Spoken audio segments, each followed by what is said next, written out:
Güzel çek ha.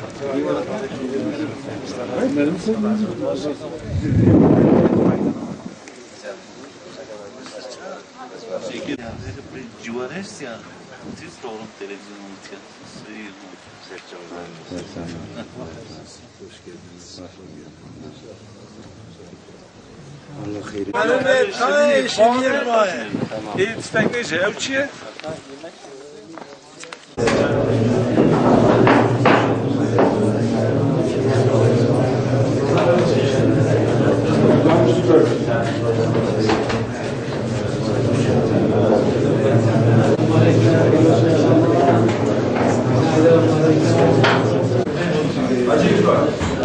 Abi.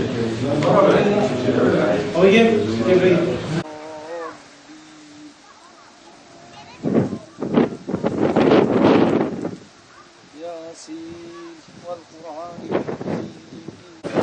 Aşağıdan buraya geliyordu.